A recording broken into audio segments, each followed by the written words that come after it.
반갑습니다. 예수님은 6장에 이어 7장에 다시 한번 이 기도에 대하여 말씀을 주셨습니다. 그만큼 이 기도가 신앙생활에 차지하는 비중이 크기 때문이겠죠. 그리고 무엇보다도 기도는 우리 하나님과의 그 영적인 이 교통이죠. 또 영적인 교통을 보여주는 어떻게 보면 가장 심플하면서도 또 가장 깊은 신앙의 척도가 바로 기도이기 때문에 그렇습니다.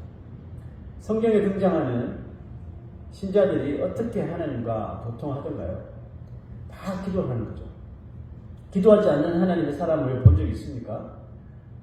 본 적은 있죠. 그런데 하나님의 사용을 받지는 못하죠. 그리고 지금 시대도 마찬가지죠. 우리 그리스도인의 삶에서 만약에 누군가의 삶에서 그리스도인의 삶에서 기도가 전혀 없다면 그 사람은 정말 신앙생활을 하는 사람인지 정말 unclear한 거죠. 불분명한 것입니다. 하나님은 인간을 창조하신 이래로 지금까지 이 기도를 인간과 이렇게 교제하는 통로로 계속 사용하셨죠. 지금도 그러고 있고. 그러므로 기도는 너무나도 우리에게 중요하고 또 이것을 기도를 소홀히 해서는 더더욱 안 되는 정말 신앙의 정말 고귀한 도구가 되는 것입니다. 우리가 보았다시피 6장에서 예수님은 기도의 정말 나쁜 이그젠플 그리고 좋은 이그젠플을 들어주셨죠. 나쁜 이그젠플은 뭐죠? 외식하는 기도. 또 이 외식하는 기도의 문제를 지적함과 동시에 좋은 기도는 뭡니까? 은밀한 기도. 그 은밀한 기도의 중요성을 말씀하셨습니다. 자, 이제 7장에서는 기도하는 사람의 그 태도에 대해서 말씀하시는데요. 예수님의 이 말의 뉘앙스만 볼 때는 명령보다는 조금 부탁하는 것처럼 들리기도 합니다. 다시 한번 보시죠. 시작. 구하라 그리하면 너에게 주실 것이요 찾으라 그리하면 찾아낼 것이요 문을 두드리라 그리하면 너에게 열릴 것이니. 자, 이렇게 세 번이나 강조하시는 것을 보십시오. 이렇게 들리잖아요. 너 혹시 힘들어? 뭔가 어려워? 걱정이 있어? 기도해. 다 내려놓고 기도해. 기도하면 되는데 뭘 기다리니? 이렇게 말씀하시는 것 같지 않아요? 솔직히 저는 목회자로서 여러분의 기도 생활이 무척 궁금합니다. 여러분이 언제 또 어디서 또 어떻게 기도하고 또 얼마나 간절히 기도하고 계시는지 정말 궁금하거든요. 그런데 그거 아세요? 이런 궁금증이 단지 저만의 것이 되어야 한다는 겁니다. 만약 이 궁금증이 하나님 것이면요, 여러분은 전혀 기도하지 않는 사람이거나 잘못된 기도를 하나님께 듣지 않는 그런 기도를 하고 있다는 거거든요. 하나님을 가장 잘 하시는 예수님께서 오늘 이 말씀을 드리면서 제발 기도 좀 해라고 이렇게 부탁하듯이 우리에게 요청하는 이유가 있겠죠. 그 이유는 이 기도라는 통로를 통해서 첫 번째 하나님은 우리와 만나시기를 원하신다는 거죠. 우리와 만날 뿐만 아니라 우리의 기도를 통해서 우리의 필요를 채워주시기를 원하시기 때문에 그렇습니다. 자, 그렇다면 기도해야 하는 우리의 기도의 태도는 어때야 할까요? 예를 한번 들어볼게요. 자녀가 아버지에게 용돈을 받으려면 아버지의 그 성품과 또 아버지의 그 기질에 따라 요구하는 방법을 좀 다르게 해야 합니다. 무슨 뜻이냐면 만일 아버지가 정말 성질이 괴팍하고 또 남을 도와주는데 너무너무 스크루지처럼 인색한 사람이라면 그 아버지의 자녀는 그 아버지에게 많은 돈을 요구할 수 있을까요? 못하겠죠. 어렵겠죠. 요구해봤자 안 줄 것을 뻔히 알기 때문에. 그래서 아버지가 전혀 부담을 느끼지 않을 정도만큼의 액수를 생각해서 아버지 이거 좀 필요한데 그마저도 막 이 눈치 저 눈치 보면서 어렵게 요구할 겁니다. 하지만 아버지가 정말 성품이 좋고 또 남들한테 너무너무 관대한 사람, 자녀들 뿐만 아니라 남들에게도 관대한 사람이라면 그 아버지의 자녀는 어떻게 할까요? 용돈을 받을 때 눈치 보겠어요? 그냥 막 드러내놓고 막 거리낌 없이 막 확신을 가지고 시도 때도 없이 아버지에게 당당하게 요구하겠죠. 뭐 극단적인 예를 들어보았습니다. 근데 여러분, 영적인 기도의 문제도 마찬가지라는 거예요. 우리가 하나님께 무언가를 기도하려면, 요구하려고 한다면 그 요구에 앞서서 내가 지금 기도하는 그 하나님이 어떤 성품과 어떤 마음을 가지신 분인지 파악할 필요가 있는 거죠. 여러분이 기도하시는 하나님은 여러분 어떤 아버지인가요? 전자였나요? 후자였나요? 예수님이 알려주시는 아버지는 과연 어떤 하나님입니까? 다시 말씀 보세요. 구하는 이마다 받을 것이요 찾는 이는 찾아낼 것이고 두드리는 자에게는 열릴 것이니라. 여러분, 이 구절을 보면 하나님은 결코 인색하거나 또 기도하는 사람에게 너 이거 왜 기도해? 이렇게 막 부담을 주는 그런 아버지는 아닌 거죠. 맞습니다. 하나님은 너무나도 관대하시며 누구든지 부르짖으면 응답해 주시는 정말 그 Father, 좋은 아버지가 맞습니다. 자, 그렇다면 하나님은 이 세상 모든 사람들이 기도하기만 하면 하나님이 다 들어주실까요? 그렇지 않습니다. 구하라 그리하면 너희에게 주실 것이라고 하셨는데, 여기서 너희란 누구를 의미할까요? 여기서 너희는 예수 그리스도를 믿고 거듭난 신자, 중생한 신자를 의미합니다. 그래서 기도는 믿는 자들이 가지는 privilege, 특권이라고 부르는 거예요. 자, 그렇다면 신자라면 모두 다 응답을 받을까요? 그렇습니다. 하지만 하나님은 거기에 한 가지의 컨디션, 조건을 달아 놓으셨는데요. 자, 요한 1서 3장 22절 보시죠. 시작. 무엇이든지 구하는 바를 그에게 받나니 이는 우리가 그의 계명들을 지키고 그 앞에서 기뻐하시는 것을 행함이라. 이게 조건이었습니다. 하나님 어떤 자녀에게 응답하신다고요? 말씀을 지키고 말씀을 순종하는 자녀들이라고 합니다. 그러므로 기도 응답받기를 우리가 정말 원한다면 뭐가 먼저입니까? 우리는 먼저 하나님이 기뻐하시는 삶을, 기뻐하시는 행동을 하는 게 순서라는 거예요. 은혜만 달라고 구하지 말고 은혜 받을 만한 삶을 먼저 살아라는 뜻이죠. 그러면 하나님께서 은혜 달라고 우리가 구하지 않아도 이거 주시지 않겠어요? 그냥 하는 행동이 다 이쁘고 다 좀 나를 기쁘게 하는데 여러분이 하나님이라면 거저 주시지 않겠어요? 제가 하나님이라면 그냥 한번 줄 것 같은데요. 이뻐서. 그런 이유에서 보면 정말 기도하는 신자들이 너무 이기적인 마인드로 기도하는 것 같지 않습니까? 나 자신을 포함해서 참 이기적이죠. 아주 셀피시해요. 여러분, 하나님과 사람이 다른 점이 뭡니까?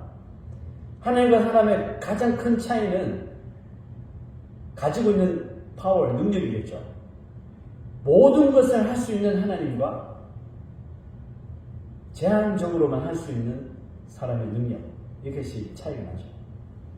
그럼 만약에 같은 점이 있다면, 하나님과 사람 같은 점이 있다면 뭘까요? 그것은 사랑이 있다는 거죠. 여러분, 사람과 동물도 모두 자녀와 새끼를 사랑한다는 그런 공통점이 있습니다. 하지만 동물은 본능적으로 새끼를 낳고 또 새끼가 어느 정도 자랄 때까지 새끼를 기르는 모습 때문에 정말 저 동물은 저 새끼를 너무너무 사랑하는 것 같아, 이렇게 사랑한다고 표현하죠. 표현하지만 사실 잠시 새끼를 본능적으로 보호하는 거거든요. 보호할 뿐 얘가 조금이라도 자랐잖아요. 금방 새들은 새둥기에서 몰아내버리고 또 짐승들도 마찬가지죠. 그냥 금방 분리 독립시켜요. 분리해서 점만 떼면 나가. 그래서 서로 제 갈 길을 가는 거예요. 그 이후로 여러분 새끼가 부모 보고 싶어 해서 돌아오는 새끼를 봤나요? 아니면 부모가 새끼를 그리워해서 막 새끼를 찾아가는 거 보셨나요? 그런 거 없어요, 여러분. 자연에는 사람들이 아름답게 사랑으로 그냥 치장했을 뿐이지 그들은 본능적으로 그냥 하는 거예요. 그러나 부모는 어때요? 사람의 사랑은 어때요?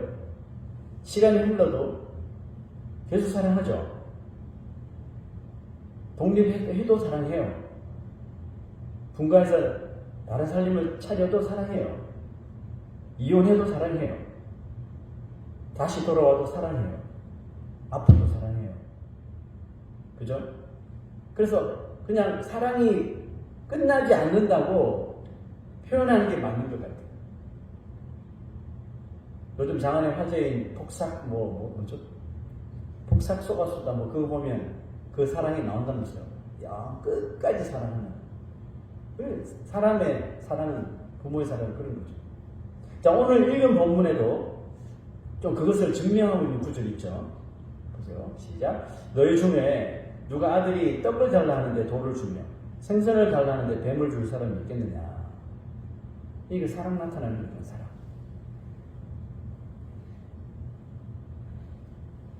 여러분, 악한 자라도 자녀를 위해서라면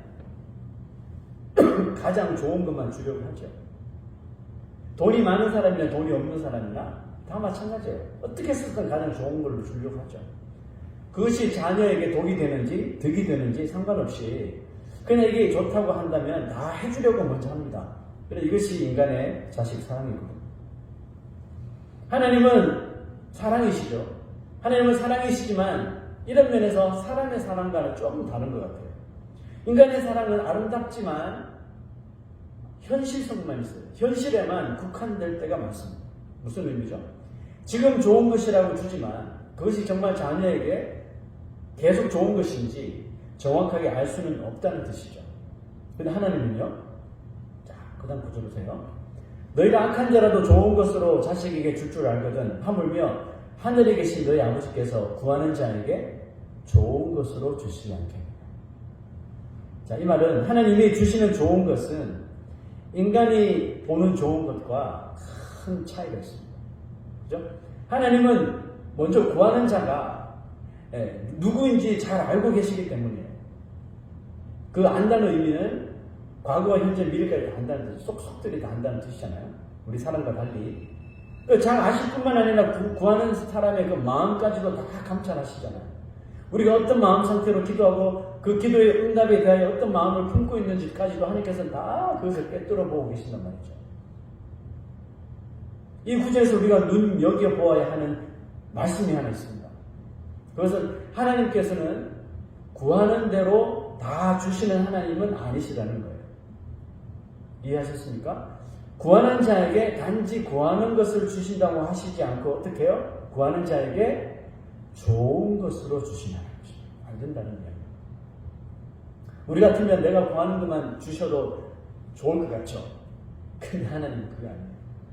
구하는 자에게 이게 정말 좋은 것인지 그걸 다 분별하셔서 가장 좋은 것으로 다 정해서 실수가 없는 하나님이시니까 그렇게 주시요. 그 인간과 다른 점이에요. 그래서 간혹 우리가 기도하지만 그 응답에 대하여 이렇게 퀘스천 마크를 우리가 품을 때가 있잖아요. 아, 나 이거 구한 거 아닌데. 나 이거 구했는데 왜 안 주시지? 아, 섭섭한데 하나님. 그죠? 이것을 원해서 구했는데 이것을 주시지 않거나 아니 혹은 전혀 지금 나한테 필요 없는 이런 것들을 다른 것을 주실 때가 있다는 거죠. 그러므로 예수님은 기도하는 사람들이 하나님은 좋은 것을 주시길 원하시는 것을 믿어야 된다는 거죠. 근데 그것을 믿는다면 구하고 찾고 두드리는 것보다 훨씬 더 중요한 한 가지가 있다는 것을 예수님이 말씀하셔요. 그게 뭐죠? 마지막 절 보세요. 12절 시작. 그러므로 무엇이든지 남에게 대접을 받고자 하는 대로 너희도 남을 대접하라. 이것이 율법이요 선지자니라. 자, 12절은 기도의 응답에 대하여 어떻게 보면 정말 중요한 메시지입니다. 기도는 하나님과 우리 신자들 간의 관계와 소통이다. 교통이라고 그랬죠. 그러므로 기도하고 응답받기를 원하는 사람은 제일 먼저 아버지이신 하나님과의 그 관계가 분명해야 한다는 거예요. 관계가 이미 틀어져 있거나 전혀 관계가 없는데도 불구하고 구한다면 그거는 말이 안 되는 기도가 되겠죠. 그래서 12절에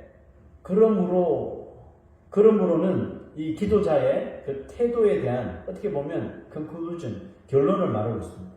기도하는 사람은 구하는 것보다 더 좋은 것으로 응답받을 것을 일단 먼저 믿는 믿음이 있어야 됩니다.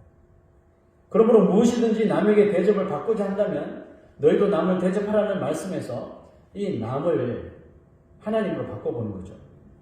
그러므로 무엇이든지 하나님께 대접을 받고자 한다면 너희도 하나님을 대접하라. 이렇게 되겠죠. 하나님은 우리에게 구하는 것보다 훨씬 더 좋은 것으로 주시는 하나님이신데 나는 과연 그런 대접을 받을 만한가? 그런 대접을 받을 만큼 나도 하나님을 정말 그렇게 대접하는가? 어떻습니까? 좀 고개가 숙여지죠? 좀 마음이 숙연해지죠? 예수님의 말씀을 기준으로 볼 때 어떻게 보면 우리는 참 목이 곧은 stiff neck 아주 뻔뻔한 기도자들이 아닌지 모르겠어요.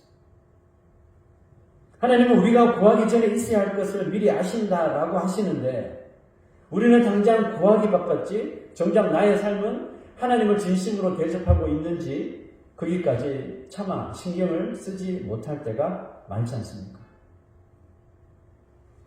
예수님은 우리가 받고자 하는 대로 우리가 대접해야 하는 것이 율법이라고 말했죠.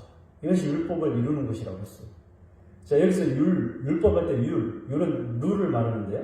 이것은 12인치 그냥 이 룰러를 말합니다. 뭐 이런 거 그냥 나무로 만든 막대기 잡니다. 12인치 우리 보통 12인치죠.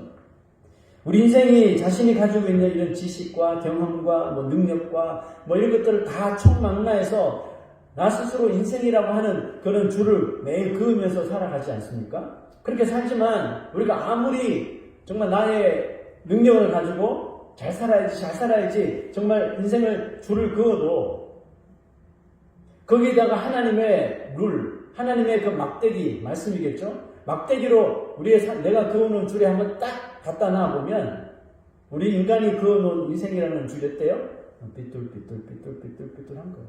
우리는 정말 잘 그었다고 생각하는데 하나님을 이 자로 딱 재어보니까 형편이 없는 거죠. 그러니까 그게 우리 인생입니다. 하나님을 대접하는 자는 뭐 어떤 막 금을 바치고 은을 바치고 막 귀한 물건이나 아니면 세상에 정말 보도 못한 그런 진귀한 것을 하나님 앞에 드리는 것이 아니라 내 인생에 하나님이 없으면 나는 정말 끈떨어진 년이고 아무것도 아닌 존재라는 것을 늘상 하나님 앞에 고백하는 그 사람입니다. 이것보다 더 귀하게 하나님을 대접하는 사람이 있어요. 그 사람은 하나님의 막대기로 자신의 삶을 날마다 그으며 사는 사람이에요. 즉 말씀 앞에 자신의 의견이나 자신의 이런 욕심이나 자신의 주장을 다 지워버려서 하나님 자로 딱 대보니까 내가 틀린 것 같아. 빨리 지워버려. 그리고 하나님의 막대기로 내 인생을 그어나가는 사람. 이 사람이 귀하게 하나님을 대접하는 사람이라는 거예요. 하나님은 바로 그런 대접을 우리 인생에게 받고 싶어 하시는 것입니다. 믿습니까? 어제나 오늘이나 변함없이 우리가 믿는 분은 오직 하나님 한 분입니다. 아멘입니까? 그러므로 하나님께 나의 인생을 온전히 맡겨드리는 것이 하나님을 올바로 대접하는 삶이라는 거예요. 하나님을 인정하지도 않고 자기가 하고 싶은 대로 자기 생각대로만 욕심부리며 행동하며 살면서 하나님께 무언가를 구한다는 것은 결국 비성경적인 행동이겠죠. 성경에 전혀 맞지 않습니다. 오늘 하나님께 여러분 구하는 것이 있습니까? 어떤 문제를 가지고 왔습니까? 먼저 자신을 하나님께 온전히 맡기십시오. 나는 틀리지만 하나님은 언제나 옳으십니다. 하나님의 막대기로 나의 삶, 나의 생각을 올바로 그어주시길 먼저 구하십시오. 우리는 가장 좋은 것을 세상에서 찾으려고 해서는 안 됩니다. 왜 그런지 아세요? 우리는 정말 우리에게 가장 좋은 것이 무엇인지 확실하게 잘 모르기 때문에 그래요. 자, 솔로몬이 이렇게 이야기합니다. 시작. 헛된 생명의 모든 날을 그림자같이 보내는 일평생에 사람에게 무엇이 낙인지를 누가 알며 그 후에 해 아래서 무슨 일이 있을 것을 누가 능히 그에게 고하리요. 자, 우리가 하나님께 기도해야 하는 이유는 하나님께 나오는 사람만이 가장 좋은 것이 무엇인지 배우며 얻게 되기 때문에 그렇습니다. 사람에게서는 몰라요. 왜 똑같은 것만 보거든요. 우리가 보지 못하는 것을 보시는 하나님 앞에 나와서 정말 우리 인생의 기쁜 삶이 무엇인지, 행복이 무엇인지 하나님께 와서 하나님께 배워야 되는 거예요. 그러므로 여러분이 기도하는 사람이 맞다면 그저 하나님께 나오셔서 먼저 자신의 삶을 드리고 맡겨야 하는 것입니다. 주님이 가장 좋은 것을 아시니 하나님 뜻대로 해 주십시오. 이거는 포기하는 게 아닙니다. 그죠? 그냥 먼저 하나님이 오르시기 때문에 맡겨드리는 거예요. 우리가 정말 하나님을 믿는 신자가 맞다면 이 기도의 중요성을 다시 깨닫고 진지하게 기도의 태도를 다시 설정해서 기도의 삶을 시작해야 합니다. 우리가 하루 이틀 기도하고 기도 안 할 건 아니잖아요. 평생 할 거죠. 천국 갈 때까지 할 거죠. 숨이 넘어갈 때까지 할 거죠. 그러면 기도의 올바른 태도를 가지고 정말 하나님이 기뻐하시는 기도를 해야 되겠죠. 우리가 만약 어떤 문제를 두고 이것은 나 혼자 하지 기도하지 않는다면 여러분 하나님께 그것은 이것은 구할 가치가 없는 것으로 판단될 수 있어요.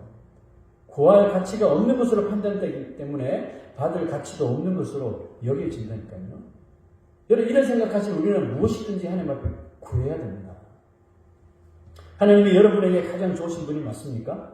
하나님이 우리에게 가장 좋은 것을 주시는 분임을 믿습니까? 좋으신 하나님이 가장 좋은 것만을 주신다는 것을 믿는다면 이제 하나님이 우리에게 주시는 것 가운데 나쁜 것은 절대로 없다는 것 마음에 새기십시오. 이제 여러분의 기도의 방향이 달라지게 될 것이고 기도가 깊어지며 무엇보다도 기도와 말씀 순종을 통해 하나님을 정말 귀하게 대접하는 삶을 오늘도 내일도 기쁘시게 살아가시기를 주 이름으로 축원합니다.